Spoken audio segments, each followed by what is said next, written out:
अस्सलाम वालेकुम, मैं हूं अलीना फारूक शेख। जनाब, NA 249 तहरीक इंसाफ अपनी ही छोड़ी हुई फैसल वावडा की नशिस्त हार गई। पीपल्स पार्टी के कादिर खान मंदोखेल 16,156 वोट्स लेकर पहली पोजीशन पर रहे, कामयाब हुए। नून लीग के मिफ्ता इस्माइल दूसरे नंबर पर 15,453 वोट्स लेकर, जबकि तहरीक इंसाफ के अमजद आफरीदी 8,922 वोट्स ले सके और 5वें नंबर पर मौजूद। तहरीक इंसाफ और मुस्लिम लीग नून समेत तमाम हारने वाली सियासी जमातों ने इलेक्शन के नताइज मानने से इनकार कर दिया है, मुस्तरद कर दिया है। नून लीग ने तो चैलेंज करने का ऐलान भी किया है। तहफ्फुज़ात बहुत से उठाए जा रहे हैं जनाब, पूरे के पूरे इलेक्टोरल प्रोसेस और फिर खासकर जो 5 बजे के बाद पोलिंग की गिनती का अमल था वो एकदम से सुस्त-रवी का शिकार कैसे हुआ, सुबह 4 बजे रिजल्ट्स क्यों आए, इसके ऊपर बहुत से सवालात खड़े हो गए हैं। हम इसको प्रोग्राम में भी आज डिस्कस करेंगे। अब आपको याद होगा 2018 के आम इंतखाबात में कराची के इसी हल्के में शहबाज शरीफ और फैसल वावडा के दरमियान कांटे का मुकाबला हुआ था और कुछ 700 तकरीबन वोटों के फर्क से फैसल वावडा ने ये सीट अपने नाम की थी। अब 2.5 साल बाद जब सेनेटर मुंतखब हुए फैसल वावडा साहब, उन्होंने अपनी नशिस्त छोड़ी, तो क्यों इसका दिफा नहीं कर पाई PTI? ये हमने पूछना है अपने एनालिस्ट से आज। क्या ये PTI के लिए बड़ा अपसेट है? ये भी सवाल है। जनाब, पीपल्स पार्टी की जीत, तहरीक इंसाफ की हार, धांधली के इल्जामात, इलेक्शन कमीशन ऑफ पाकिस्तान का किरदार, बहुत कम टर्न आउट रहा। इस मामले पर सवाल हमारा बुनियादी कुछ यूं है कि PTI की NA 249 में शिकस्त की वजह क्या है, दिफा क्यों नहीं कर पाए फैसल वावडा, या हुकूमत की मजमूई कारकर्दगी। लेकिन पूरे हल्के में जो कुछ हुआ, एक्टिविटी और फिर ऑफ कोर्स पीपल्स पार्टी की जीत और उसके ऊपर जो तहफ्फुज़ात उठाए जा रहे हैं, सब चीज़ों को डिस्कस करेंगे। पैनल पर हमारा इस डिस्कशन के लिए साथ दे रहे मजहर अब्बास साहब, इरशाद भट्टी साहब, महमूद सरफराज साहिबा और बेनज़ीर शाह साहिबा। मजहर अब्बास साहब, गुफ्तगू का आगाज़ आपसे करना चाहूँगी। गो कि हम पीपल्स पार्टी की जीत के ऊपर भी बात करेंगे, लेकिन सबसे पहले ये बताइएगा कि PTI का इस सीट का दिफा ना कर पाना, क्या ये अपसेट है या एक्सपेक्ट किया जा रहा था? जी बिल्कुल एक्सपेक्ट किया जा रहा था। उसकी 2-3 वजूहत हैं। एक तो ये कि उन्होंने जिस उम्मीदवार का इंतखाब किया, उस उम्मीदवार को उस तरह से पार्टी की सपोर्ट हासिल नहीं हुई जिस तरीके से होनी चाहिए थी। सबसे पहले उसी इलाके के PTI के MPs ने उनके खिलाफ बगावत कर दी और वो चुप तो रहे, लेकिन आहिस्ता उनका जो अपना हल्का अहबाब है उसकी तरफ से उन्हें खातिर खा का जो है सपोर्ट नहीं मिली। फिर ये कि चले वज़ीर नहीं आ सकते थे इलाके में, MNAs MPs नहीं आ सकते थे, पार्टी के ओहदेदार कहाँ थे? मरकज़ी ओहदेदार कोई पार्टी के वहाँ आए? मुझे नहीं याद पड़ता कोई पार्टी के सेक्रेटरी जनरल ने वहाँ का दौरा किया, नहीं लगता पार्टी के सेक्रेटरी जनरल ने दौरा किया। उनको वसाइल दिए गए, नहीं दिए गए वसाइल। वो बुनियादी तौर पे एक पुराने कारकुन हैं PTI के, और जब कारकुन कोई लड़ता है तो जाहिर है उसके पास उस तरह के वसाइल नहीं होते। अब आप कंपेयर करें फैसल वावडा से, जिनके पास वसाइलों का अंबार है, उसके मुकाबले में अमजद आफरीदी, जिसके बारे में ये भी कुछ लोगों ने कहा, उनके मुखालफिन ने, कि जी वो असल आफरीदी नहीं हैं, इस तरह की, लेकिन ये तो खैर चलो बातें होती रहती हैं। तो PTI का उम्मीदवार कमज़ोर था। PTI ने गलत फैसला किया। सबसे पहले गलत फैसला किया फैसल वावडा से वो सीट छुड़वाने का, या फैसल वावडा ने जब वो सीट छोड़ी तो उनसे नहीं छुड़वानी चाहिए थी, क्योंकि देखिए जहां मार्जिन इतना करीब हो, क्लोज हो, कि 600-700 का मार्जिन हो, तो उसमें तो आप एक रिस्क ले रहे हैं ना। जब पार्टी के ओहदेदार से कह रहे हैं या पार्टी का ओहदेदार वो सीट छोड़ देता है, तो रिस्क एलिमेंट तो पहले दिन से था। फिर कराची में PTI के कम से कम, ज़्यादा भी हो सकते हैं, कम से कम 3 से 4 ग्रुप मौजूद हैं, और अगर उनके दरमियान वो कोई 10 लोग बैठे हों तो 2 लोग कम से कम ऐसे होंगे जो एक दूसरे के खिलाफ बात कर रहे होंगे। तो ये PTI की कराची की पोजीशन है, और ये PTI के अपने लोगों को पता है कि किस तरीके से PTI के अंदर जो है एक दूसरे की टांगें खींची जाती हैं। फिर फैसल वावडा के हवाले से वहाँ शिकायत थी लोगों को, लेकिन उसका कितना इम्पैक्ट हुआ वो नहीं। लेकिन अगर कोई अच्छा तगड़ा उम्मीदवार होता, या इसी उम्मीदवार तगड़ा उम्मीदवार होता, तो आपके ख्याल में सीट निकाल सकते थे? नहीं, मैं ये नहीं कह रहा सीट निकाल सकते थे, लेकिन मुकाबला देखे ना, कम से कम मुकाबला सख्त होता। ठीक है, हाँ। पहले नंबर से कहाँ पहुंच गए वो, और उसमें वहां पहुंचने पर धांधली का इल्जाम मेरी समझ में नहीं आ रहा। कोई करीब तरीन हो, मुस्लिम लीग नून धांधली का इल्जाम लगा रही हो, समझ में आ रहा है, लेकिन अगर कोई 4थे या 5वें नंबर पर पहुंचा हुआ हो तो वो ये क्लेम कैसे कर सकता है? उसको तो सबसे पहले अपना असेसमेंट करना चाहिए कि वो इस पोजीशन पर कैसे आए। ठीक है। इरशाद भट्टी साहब, आपकी बड़ी अंदर की खबरें होती हैं, पार्टी रहनुमाओं से बातचीत भी होती है, ये बताएं पीटीआई के अंदर इस वक्त इस हार के बाद क्या सेंटिमेंट चल रहा है, क्या तासुरात हैं रहनुमाओं के, वुज़रा के, और क्या कराची से मुतल्लिक क्या प्लान करते हैं अब आगे? क्योंकि ये भी एक आवाज़ उठी है कि शायद कराची में अब पीटीआई का दोबारा से कुछ पांव जमाना मुश्किल हो गया। रहनुमाओं से, हाँ मेरी हुई है, ची गुवेरा साहब से भी बात हुई है, नेल्सन मंडेला साहब से भी बात हुई है, कायद-ए-आज़म मोहम्मद अली जिन्नाह से भी बात का इत्तफाक हुआ है मुझे, माओ भाई साहब जान से भी बात हुई, सब रहनुमाओं से मेरी बात हुई है। अच्छा, दूसरी बात आपने बड़ा एक पीटीआई की बता दें फिर। पीटीआई की हार, धांधली के इल्जामात, धांधली के इल्जामात, इलेक्शन कमीशन का किरदार, कुछ नहीं होगा मैडम शेख, ये निज़ाम है शदीद बीमार, रोते रहना है मैडम शेख, इनका है कारोबार, जो ये खुद जीते हैं वही इलेक्शन है मज़ेदार। मैडम शेख, सबसे पहले तो पीपल्स पार्टी को मुबारक। वो क्या कहते होते हैं बिलावल भुट्टो साहब के, जमहूरियत बेहतरीन इंतकाम है, मतलब या जमहूरियत से ये बेहतरीन इंतकाम है। जीए भुट्टो, एक जरदारी सब पे भारी। दूसरी बात मैडम शेख, रोंदू सियासत को सलाम, रोंदू मिजाजों, रोंदू चेहरों, रोंद के चैम्पियंस को सलाम। 2.5 साल इंतखाबी इस्लाहात, इंतखाबी कानून, कुछ भी नहीं, इलेक्शन कमीशन को मजबूत बनाना, इंतखाबी अमल को फूल प्रूफ करना, कुछ भी नहीं। वही 2018 में जो कुछ हो रहा था कि फॉर्म 45 नहीं मिल रहा, प्रिजाइडिंग अफसर गायब हैं, फ़ोन बंद है उनका, पोलिंग गिनती मशकूक है, रिजल्ट नहीं दिया जा रहा, सब कुछ मशकूक है, वही 2021 में अल्हम्दुलिल्लाह दोबारा सुना जा रहा है। तीसरी बात है कोरोना था, जो ये पहली बात होनी चाहिए थी, मैं माजरत चाहता हूँ, कोरोना था, घर घर बीमारी थी, महल्ले महल्ले में मौत थी। इलेक्शन कमीशन, इस हुकूमत और इन लोगों को इतना खौफ खुदा ना आया कि इस कोरोना पर इलेक्शन मुलतवी कर लेते। हम तो पहले ही, हमारे पास ना वेंटिलेटर, ना ऑक्सीजन, ना वैक्सीन। अच्छा मैडम शेख, अब आ जाएं कि आपने पूछा था कि रहनुमाओं से बात हुई। एक पीटीआई के सियासतदान को, जब पीटीआई आखिरी नंबर पर थी, तो मैंने कहा कि आपने तो सबको आगे लगाया हुआ है, तो वो बोला बड़ा खुश होकर कि ऐसी थल्लू फर्स्ट आ रहे हैं। तो ये थल्लू फर्स्ट आए हैं। अच्छा। और इमरान खान का फिक्रा मुझे याद आ रहा है, मुझे अपनी कारकर्दगी पर फख्र है।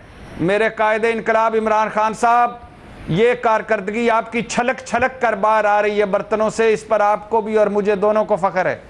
मैडम शेख, आखिरी बात, जीबी इलेक्शन जीता, कुरम जीता, मौलाना साहब की सीट थी पीटीआई ने। 10 का वजीराबाद जीतना था मुस्लिम लीग नून ने, क्योंकि उनकी सीटें थी।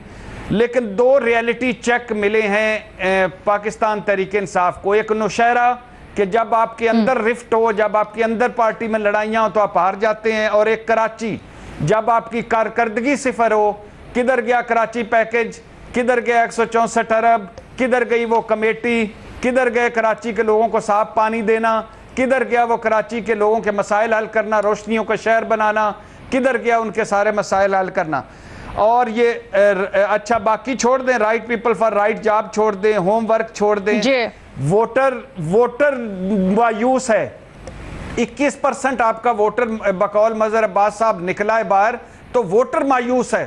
वोटर ने आप पे अदम एतमाद किया। ये खुदा का खौफ करें। ट्विटर मरियम नवाज, इमरान खान और बाकी सारे पीपल्स पार्टी वाले ना खेलें, ग्राउंड रियलिटी देखें। बिल्कुल दुरुस्त कह रहे हैं, टर्नआउट बड़ा कम रहा है, इसके ऊपर भी हमने बात करनी है। भट्टी साहब, एक चीज मुझे बस 2.5 साल कारकर्दगी इमरान खान साहब, ये है आपकी वो कारकर्दगी जिस पर आपको फख्र होना चाहिए कि आपका कराची, ठीक है, आपको कारकर्दगी और पार्टी में खाना जंगी, आपको दोनों वजूहात लगती हैं। ठीक है भट्टी साहब, मुझे ये बताएं, भट्टी साहब, आपने जहां से अपने आर्ग्यूमेंट की इब्तिदा की, मैं थोड़ी सी कंफ्यूज हूँ। एक तरफ आपने कहा कि रोना धोना, धांधली के इल्जामात, फिर आप कहते हैं ये निज़ाम खराब, जब निज़ाम खराब होगा तो ऐसा ही होगा, तो ये बात कुछ बैठी नहीं। मैडम शेख, आपका सवाल बड़ा मज़े का है, लेकिन इस सवाल के जवाब में है कि निज़ाम क्या है। मैडम शेख, निज़ाम कौन बनाते हैं? ये रोंदू धोंदू निज़ाम किसने मजबूत करना? इन रोंदू धोंदुओं ने। निज़ाम पे मैं भी रो रहा हूँ, ये भी रो रहे हैं।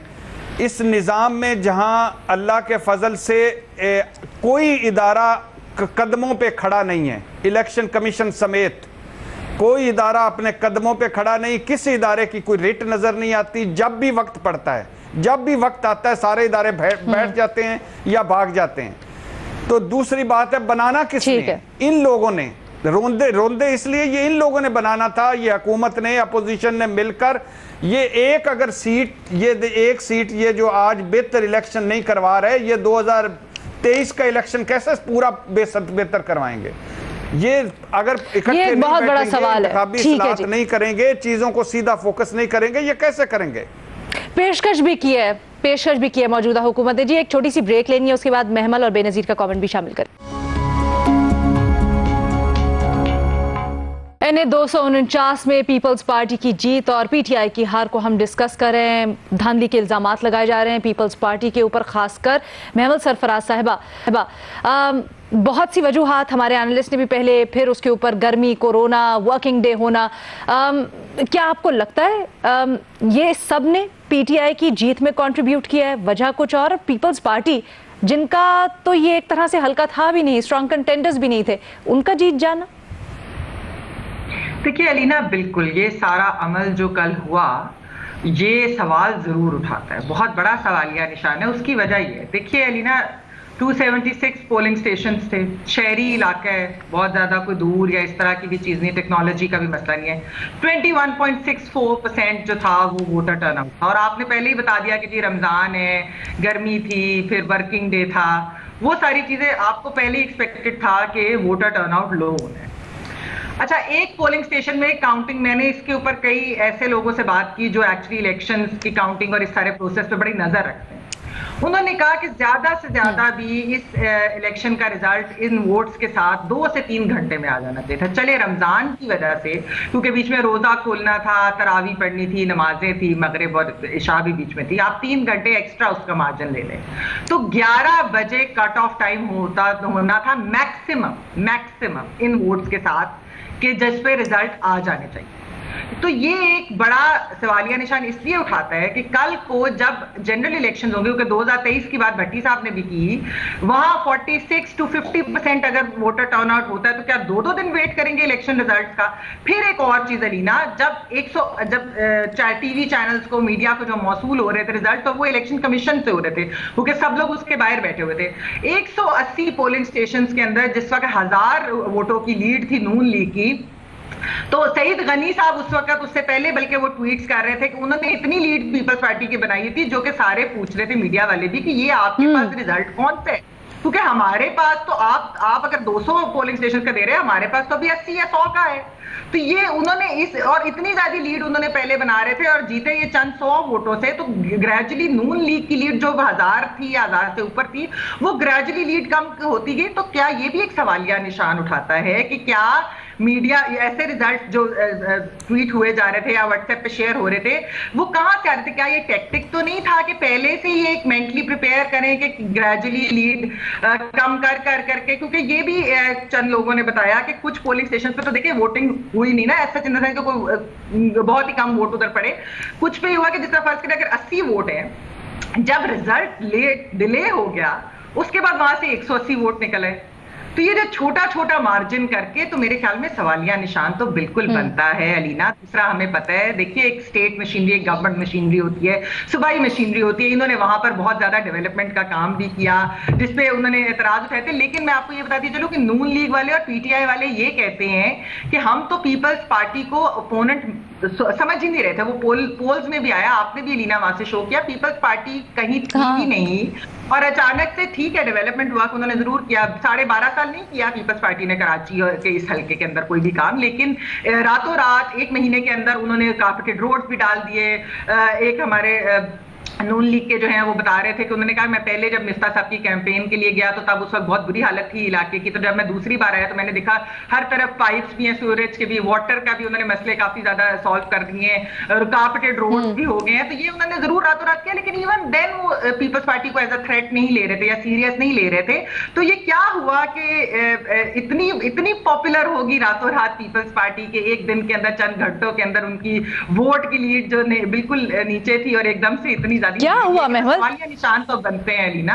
नहीं देखिए अलीना, आप ऑन द ग्राउंड हैं, आपको क्या लगता है? के अंदर है, वहां के रिपोर्टर्स हैं, तो जो मैं बात कर रही हूँ कि सवाल उठते हैं बिल्कुल कि किस तरीके से इतना छोटा सा इलेक्शन, यानी कि इतने कम वोटर टर्नआउट वाला इलेक्शन, कैसे सुबह के आप 3-4 बजे आपको किस तरह से रिजल्ट मिल रहे हैं, जो रात के अगर रमजान तरावी हर चीज हम डालकर भी कह रहे हैं 3-3 घंटे का मार्जिन दे रहे हैं, 11 बजे तक। ठीक है, इसी सवाल को मैं आगे लेके चलती हूँ। नज़ीर शाह साहबा, जो गिनती में ताखीर हुई उसके बाद आगे चल के बात करते हैं, लेकिन पीपल्स पार्टी, बरादरी का वोट प्लस कॉन्स्टिट्यूएंसी पॉलिटिक्स, क्या उन्होंने कुछ सही किया जिसकी वजह से उनको ये एज हासिल हुआ और वो जीत गए इंतखाब, या फिर आपको लगता है कि जो तहफ़्फ़ुज़ात ज़ाहिर किए जा रहे हैं वो दुरुस्त है? अलीना, मेरे ख्याल से पीपल्स पार्टी को खुद भी यकीन नहीं आ रहा होगा कि वो यहाँ से जीत गए। 2018 में जो छठे नंबर पे थे, इस बार वो जीत गए यहाँ से, तो और बड़े मार्जिन से जीते। मतलब पिछले 2018 में उनको 7,000-8,000 वोट पड़े थे, इस बार उनको 16,000 वोट पड़े। अच्छा, मेरी एक तो मैं बात करना चाहूँगी पहले पीटीआई के बारे में, कि मेरे ख्याल से एक ट्रेंड रहा है जो मैंने अभी तक ज़िमनी इलेक्शंस में देखा है, पिछले जो 10 ज़िमनी इलेक्शंस हुए हैं उसमें ज़्यादातर बल्कि पीटीआई सिर्फ एक ही सीट निकाल सकी है नेशनल असेंबली की, बाकी सारी सीटें वो हारी है। तो ये एक बड़े लम्हे फिक्रिया होना चाहिए पीटीआई के लिए कि अभी जो जितने भी ज़िमनी इलेक्शन हुए हैं उसमें उनकी कारकर्दगी बहुत बुरी थी, और बल्कि ये एक ट्रेंड नज़र आता है कि जो 2018 में जीते थे वही अपनी सीट दोबारा जीते हैं, और पीटीआई कोई भी सीट जो है वो ज़्यादातर फ्लिप नहीं कर पाई। अच्छा, जहाँ तक पीपल्स पार्टी कैसे जीती, इस पे मेरी ज़िया रहमान साहब से बात हो रही थी, सहाफ़ी हैं, बड़ी गहरी नज़र रखते हैं कराची की सियासत पे। वो कहते हैं इसकी 2-3 वजूहात हैं। एक तो वो कहते हैं कि इस कॉन्स्टिट्यूंसी की जब डीलिमिटेशन हुई तो इसमें डिस्ट्रिक्ट कमाड़ी डाला गया, जहाँ पे बहुत ज़्यादा पीपल्स पार्टी का हिमायती वोटर है, जिसकी वजह से एक किस्म का उनका वोट बैंक पड़ा। दूसरी चीज़ जिस पे महमूद भी बात कर रही थी, वो कहते हैं कि वाकई में कुछ हफ्ते पहले ज़िमनी इलेक्शन के और कुछ महीने पहले यहाँ पे पीपल्स पार्टी ने काफ़ी तरक्याती काम किया। जैसे कि वो एक मिसाल दे रहे थे कि एक हलके में जहाँ पे कोई 3,000 पख्तून वोटर्स थे जो पीपल्स पार्टी को वोट गया, वहाँ उस हलके में उन्होंने पानी का और सूवरेज का जो निज़ाम था उसको बेहतर किया, तो वो कोई 3,000 वोट भी आप शामिल कर दें तो वो पख्तून के वोट उनको गए। तो ये दूसरा रीज़न है। तीसरी चीज़ जिस पे हम बात कर रहे हैं कि और जिस पे मुस्लिम लीग नून ने भी कुछ इल्ज़ाम लगाए थे कि पीपल्स पार्टी अपनी मर्ज़ी का पोलिंग स्टाफ यहाँ पे लगा रही है, और मेरी यहाँ पे ईसीपी पे भी बात हुई, क्योंकि मैंने उनसे पूछा, मैंने कहा कुछ ईसीपी के अफसरान से कि मैंने कहा 10 का इलेक्शन हुआ था, 12 बजे वोट हमारे हाथ में था और वोटर टर्नआउट भी बहुत ज़्यादा था 10 में। यहाँ पर सुबह के 5 बजे तक हम वेट करते रहे, 20-21% वोटर टर्नआउट था और रिज़ल्ट ही नहीं आ रहा था। उन्होंने कहा देखिए ऑपरेशनल इश्यूज़ हैं, हमारे कोई एडमिनिस्ट्रेटिव इश्यूज़ थे, प्रिसाइडिंग अफसर लेट आ रहे थे, तो ये उन्होंने कुछ एग्जांपल दिया। तो ये डेफिनेटली एक सवाल तो बनता है कि इतना कम वोटर टर्नआउट, तो ये तो बड़ी जल्दी आपको काउंट करके इलेक्शन का रिजल्ट अनाउंस कर देना चाहिए था। तो 12 घंटे लगे आपको गिनती का अमल ख़त्म होने के बाद इलेक्शन का रिजल्ट अनाउंस करने में। मेरी अपनी जो राय है अलीना, मेरे ख्याल से कि पीपल्स पार्टी का तो चले वोट बड़ा है, लेकिन मेरे ख्याल से मुस्लिम लीग नून और पीटीआई के वोट में जो कमी आई है उसकी वजह, और इस पर मज़हर साहब भी अक्सर बात करते हैं, वो मेरे ख्याल से टीएलपी है, कलअदम तहरीक लब्बैक। उनको इस बार, ये मैंने कल भी बात की थी, एक हमदर्दी का वोट पड़ा है, क्योंकि अगर आप उनकी साद रिजवी की गिरफ्तारी के बाद अगर उनके आप इलेक्शन कैंपेन देखिए, और मैं देख रही थी उनकी वीडियोस वगैरह, वो जो तकरीरें कर रहे थे, जो बल्दिया में और इस हल्के में जो धरना हुआ, उन्होंने उस धरने को इस्तेमाल किया एज एन इलेक्शन कैंपेन। और वहाँ पे वो आके बात ही यही करते थे तकरीरों में कि हमने कौमी असेंबली जाना है, और वहाँ पे वज़ीर आज़म के खिलाफ नारे लगते थे। तो उन्होंने मेरे ख्याल से बड़ी अच्छी तरीके से वो इस्तेमाल किया, और वो जो वोट बैंक था वो मुस्लिम लीग नून और पीटीआई का कटा। पीपल्स पार्टी का वोट बैंक बड़ा फर्क है, उनको एक प्रोग्रेसिव लिबरल सेक्युलर किस्म की पार्टी समझा जाता है। मुस्लिम लीग नून को पीटीआई के वोट बैंक को वहाँ से बहुत फर्क पड़ा। एक छोटी सी चीज़ अलीना मैं यहाँ पे कहना चाहूँगी कि यहाँ पे क्योंकि वोटर टर्नआउट बहुत कम था, सिर्फ 21% था, और 2018 में कोई 40% था, तो हम ये नहीं कह सकते कि अब ये हल्का जो है ये अगले इलेक्शन में भी पीपल्स पार्टी ही जीतेगी, क्योंकि 80% वोटर तो आपके निकले ही नहीं। वो क्या सोच रहे हैं और वो किसको वोट देंगे, ये हमें अगले इलेक्शन में पता चलेगा कि वाकई में इस हल्के में ज्यादा वोट बैंक है किसका। अच्छा, हम गए भी और इसके बारे में मैंने बात भी की प्रोग्राम में कि बड़ा अनडिसाइडेड वोटर है, और अन से ज्यादा वो डिसाइड इसलिए नहीं कर पा रहा क्योंकि वो इतना दिल बर्दाश्ता है तमाम सियासी जमातों के रवैये से, और इस हल्के के लिए वो कुछ ना कर पाए इससे कि वो वोट देना ही नहीं चाहते, और वो रिफ्लेक्ट भी हुआ। इसके ऊपर बात भी करेंगे एक छोटे से ब्रेक के बाद। पहले 249 के ऊपर हम बात करें। मजहर अब्बास साहब, 2-3 चीज़ें जिसके ऊपर आपकी राय चाहेंगे। एक तो कॉन्स्टिट्यूएंसी पॉलिटिक्स, क्या वाकई में ये बड़ी अहम होती हैं, और मौजूदा पॉलिटिक्स में भी जहाँ पर बहुत सी जमातों से तहफ़्फ़ुज़ात हैं लोगों को और दिल बर्दाश्ता भी हो गई हैं, तो अगर आप इलेक्शन से कुछ अर्सा पहले काम करवा लेंगे हल्के वालों के लिए, या उनको कोई लॉलीपॉप दे देंगे, टॉफ़ियाँ दे देंगे, तो एक काम कर जाता है। और दूसरा, ECP के किरदार के ऊपर हमारे तमाम पैनलिस्ट ने तहफ़्फ़ुज़ात उठाए, इससे मुतालिक आप क्या कहेंगे? अच्छा, चूंकि आपने पहला सवाल जो मुझसे किया था उसे बहुत कन्फाइंड कर दिया था, आपने सिर्फ पीटीआई के हवाले से जी, और मैंने बिल्कुल कन्फाइंड ही जवाब दिया था उस पर। अब आपने ओवरऑल एनालिसिस का दिया। देखिए, ये मायूसी वाला मसला नहीं है, ये सीधी सी बात ये है कि अगर आप यही इलेक्शन जो है ईद के बाद कराते तो शायद इससे तकरीबन 42% नहीं पड़ता जो 2018 में पड़ा है, तो 30%, 32% वोट होता।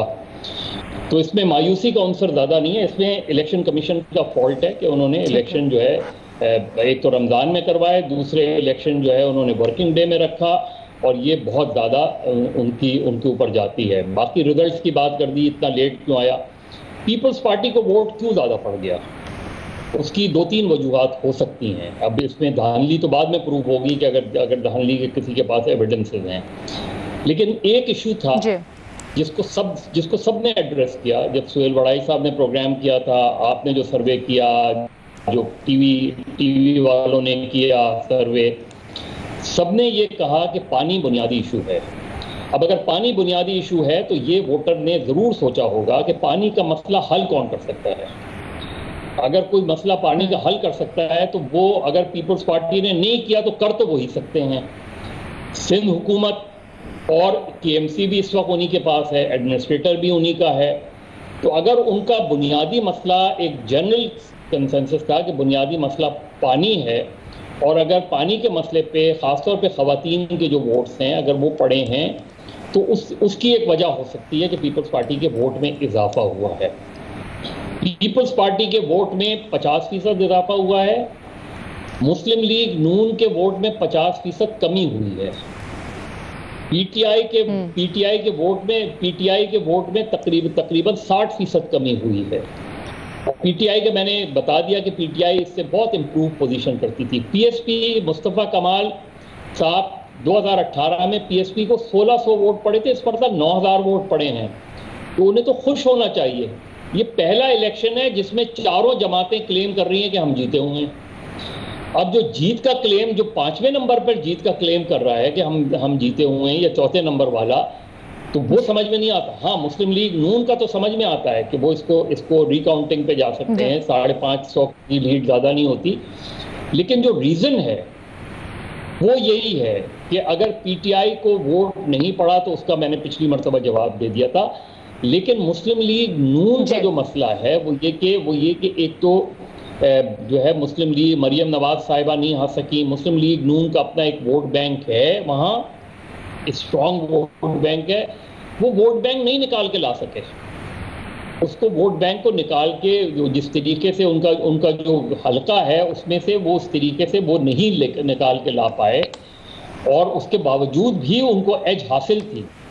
और ये सबका कंसेंसस था कि शायद मिफ्ता इस्माइल को एज है। अब ये तो इस चीज़ में प्रूफ होगा आगे जाके कि मुस्तफा मिफ्ता इस्माइल जीत रहे थे या नहीं जीत रहे थे, लेकिन श्योरली मुस्लिम लीग नून का ये केस बनता है कि वो इसको चैलेंज करें। लेकिन जो पीपल्स पार्टी के हवाले से अगर उनका वोट बैंक बढ़ा है तो उसकी मेरी नज़र में एक रीज़न ये हो सकती है कि जो न्यूट्रल वोटर है, जो इस तरह के वोटर्स हैं, उन्होंने ये ज़रूर सोचा होगा कि एक मरतबा चांस दे लेते हैं कि पीपल्स पार्टी पानी का मसला हल करवा सकती है। अच्छा, लेकिन मज़हर अब्बास साहब, जब मैंने दौरा किया, मैंने वोटर से पूछा, पीपल्स पार्टी के वोटर से, दीगर वोटर से कि भाई आप क्यों पीपल्स पार्टी को वोट देना चाहते हैं, आपके हल्के का मसला है पानी। तो एक तो बड़ा अवेयर वोटर है वहां का, उनको पता है कि हाइड्रेंट्स की वजह से सारे का सारा मसला हो रहा है। दूसरा, ये जो पानी की लाइनें बिछाने वाला मसला था, उसके ऊपर भी उन्होंने कहा कि ये एक लॉलीपॉप है। वो समझते हैं कि एक लॉलीपॉप, इससे होना कुछ नहीं है। जब उनसे हाइड्रेंट से मुताल्लिक सवाल हुआ तो उन्होंने भी यही कहा कि ये सब कुछ सूबाई हुकूमत की मिली भगत से हो रहा है। तो वोटर्स बड़े अवेयर थे इस बारे में। तो आपको तब भी लगता है कि इतनी अवेयरनेस के बाद भी उन्होंने दिया होगा वोट पीपल्स पार्टी को? नहीं, देखिए, उसकी वजह यह है कि उसके पास चॉइस क्या है। अगर वो मिफ्ता इस्माइल को वोट देता तो मिफ्ता इस्माइल से कई मरतबा क्वेश्चन किया गया, तो उन्होंने इसके अलावा उनके पास कोई हल नहीं था कि मैं आवाज़ उठाऊंगा इस पर।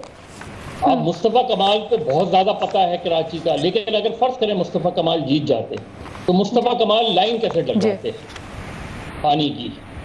इसी तरीके से सर, वैसे मुस्तफ़ा कमाल आजमा चुके हैं, पीटीआई को तो वो आजमा चुके ना, तो उन्होंने 2.5 साल उनके सामने थे कि 2.5 साल में कोई काम तो प्रोग्रेस हुआ होता ना, पानी के हवाले से नहीं हुआ। तो अब इसमें गड़बड़ इस लिहाज से हो सकती है, जो डिले है उसका जवाब इलेक्शन कमीशन को देना है कन्विंसिंगली, कि आप कन्विंस करें कि इलेक्शन रिजल्ट में इतनी ताखीर क्यों हुई। और ये जो सवालात हैं ये अपनी जगह बिल्कुल ठीक है इलेक्शन कमीशन के हवाले से, लेकिन अगर कोई वोट पीपल्स पार्टी का इजाफा हुआ तो उसकी एक रीजन मुझे यही समझ में आती है। एक रीजन आपको ये लगती है? भट्टी साहब, मुझे क्लोज करने क्विकली ये बता दें, इलेक्शन कमीशन को जवाब देना चाहिए, डिले के ऊपर बड़े तहफ्फुज़ात आ रहे हैं। सबसे पहले मज़हर अब्बास साहब, आपको आज 101 मुबारक हो। मेरे मुताबिक जो आज आपका हुआ कमाल हुआ। अल्लाह सर जवाब दे दे, मुझे क्लोज करना है। फरमाए। नंबर टू, आप प्रोग्राम क्लोज करें। पाकिस्तान जिंदाबाद। थैंक यू सो मच भट्टी साहब। जनाब, आपसे इजाजत चाहेंगे, माजरत के साथ प्रोग्राम खत्म हो गया है।